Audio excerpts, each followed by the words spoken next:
எவ்வளவு அவதூறுகள்.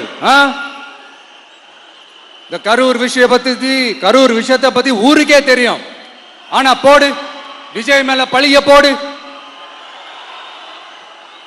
என்னடா இவ்வளவு பெரிய ஒரு பழிய தூக்கி விஜய் மேல போட்டாலும் மக்கள் விஜய் கூடவே நிக்கிறாங்க.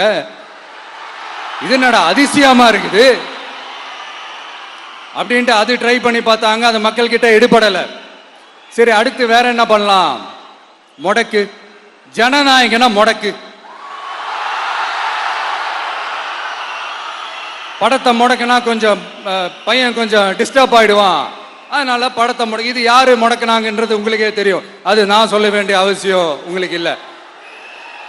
ஆனா இவனாடா இவன் படத்தை முடக்கினாலும் அவன் பாட்டுக்கு அதை கண்டுக்காம அவன் பாட்டுக்கு வேலையை பார்த்துட்டு போயிட்டே இருக்கான். அதுவும் எடுபடலை. சரி, அடுத்து வேற என்ன பண்ணலாம்? போடு, SOPன்னு ஒண்ணு போடு. விஜய்க்கு மட்டும் தனியா ரூல்ஸ், தனியா ரெகுலேஷன்ஸ், தனியா கண்டிஷன்ஸ். அவனுக்கு மட்டும் போடு.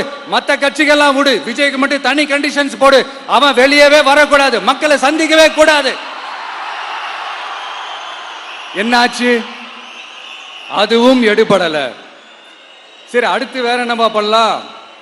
நம்மளை சுத்தி இருக்கிறவங்களை வச்சு, அதாவது இத்தனை வருஷமா வெயிட் பண்ணி இப்போ எலெக்ஷனுக்கு 30 நாளைக்கு முன்னாடி கரெக்டா அந்த டைம் பார்த்து ஒரு அவதூறு பரப்ப வேண்டியது. அது என்னன்னு உங்களுக்கே தெரியும். அதுவும் மக்கள் கிட்ட எடுபடல. அது மாதிரி எத்தனை சோதனைகள், எத்தனை வேதனைகள் நீங்க கொடுத்தாலும் இந்த திமுக நாளையோ இல்ல இந்த பாஜக நாளையோ இல்ல இந்த மற்ற பலர் நாளையோ இல்ல எந்த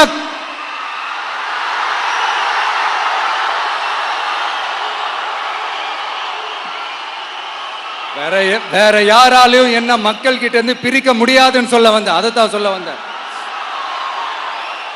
ஒவ்வொரு வீட்டில் இருக்கிற ஒவ்வொரு விஜயும் இருக்கிற வரைக்கும் என்ன மக்கள் கிட்ட இருந்து பிரிக்கவே முடியாது.